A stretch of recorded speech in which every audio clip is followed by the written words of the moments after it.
Hi, in this video I want to show you how the Excel sheet works. If you open the Excel sheet, you get a security warning. Macros have been disabled. You have to enable the content, otherwise the Excel sheet will not work. Then you have to type in here the source with the path and the name of the Excel sheet. So in my case, it's under C double dot backslash temp. And as you can see, that is the name. I prepared it a little bit. So as you can see, it's already typed in there. There are no sheets here except this three. So after the import, every sheet from this Excel file will be imported. So, as you can see, the final ladies, final man, everything that is on the Excel file. So, after we have done the import, we have to check and adjust the setup. This time it only will be a check because I prepared it. So as you can see, you have to give some options. I won't describe it in this video, but if there are any questions, don't hesitate to contact me. As you can see, you have to give the columns for the start numbers, for the status, for the nation, for the name. And one important thing is between the age brackets, there will be some rows and you have to type in how many. As you can see in this example, it's 57, 58, 59 and 60. So there are 4 rows between the age bracket. And as you can see, it's typed in here, and when we'll have a look at the 3000 meter, you can see it's 1, 2, 3 and 4. So everything here should be correct. The status sign is X if he will start. S for substitute, and withdrawn will be WDR. So after we have adjust everything and check everything, we can go immediately to this sheet, to the drawing sheet, and we select if we are at the first Junior World Cup, for example. Then if you do the pairing, there's no need to change the nations, as you can see here. But if you choose the second or the final Junior World Cup and do the pairing, you can see that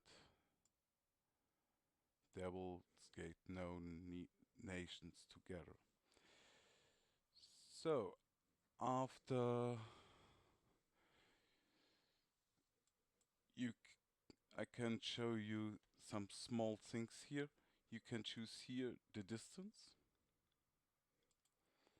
Here you can choose the gender, and here you can choose the age bracket and do the pairing also for every single distance sheet you will find here.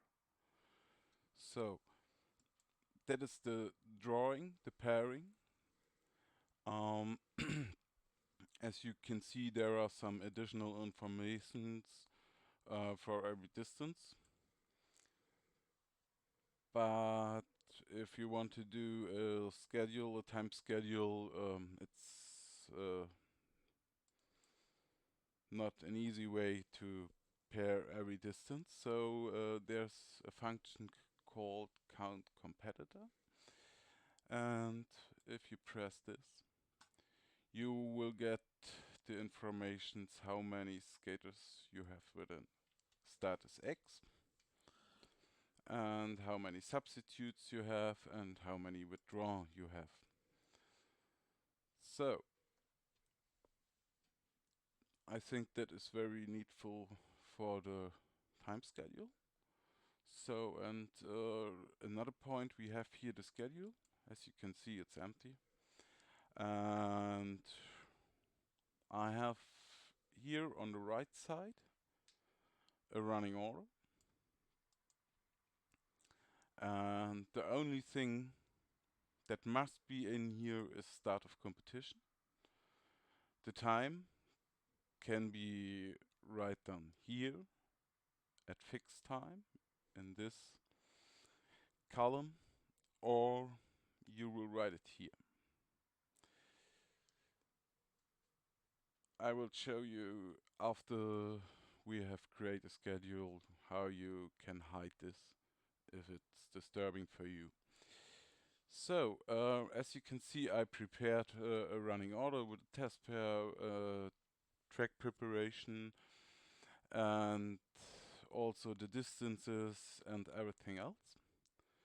So, and when you then have a look here, it's called help for calculate the schedule. You can see there's also opening event and official. So here I can find the time for the duration. So also here I can find if I want to do an open ceremony, or if I want to name it like I want. Everything is possible to write down here, like you want to write down test 1, 2, 3, and then the duration for test 1, 2, 3 is 33 minutes. So if you put it in here, then it will show on the time schedule, but I can show it to you later on. Here is another help table so that we can calculate how long it will take to hold up the distance. So here you see the distance, the gender, the age bracket, the time for a pair, and a time for quartet. Also, if the distance will be run as a pair or as a quartet.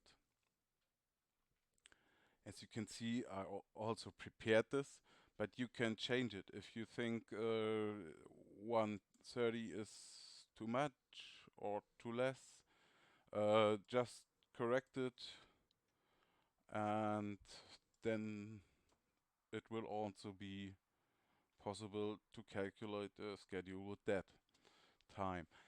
So, then we should press the button to see the result. And as you can see, we are on the sheet schedule, and first it was empty. Now we have a normal schedule. As you can see, there's a duration of 1 hour. That's just a test. Yeah, it's written here. So the test pair will take 1 hour. Just a joke, just to show you what you can done in these two columns. Also with a fixed time, you can see the ice preparation and the official opening event have a fixed time. And if we go to the schedule, we can see we prepared it this way, that the start of competition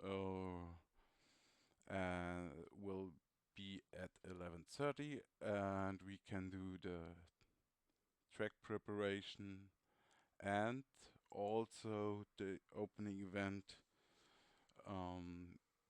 together, and for this I give a fixed time.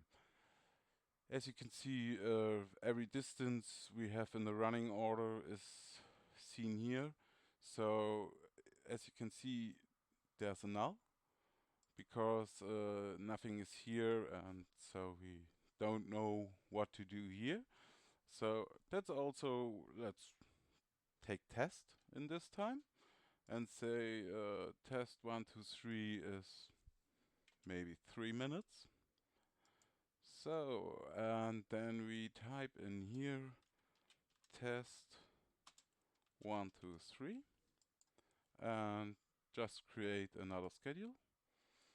So, and as you can see, we have test 1, 2, 3 and also with a time.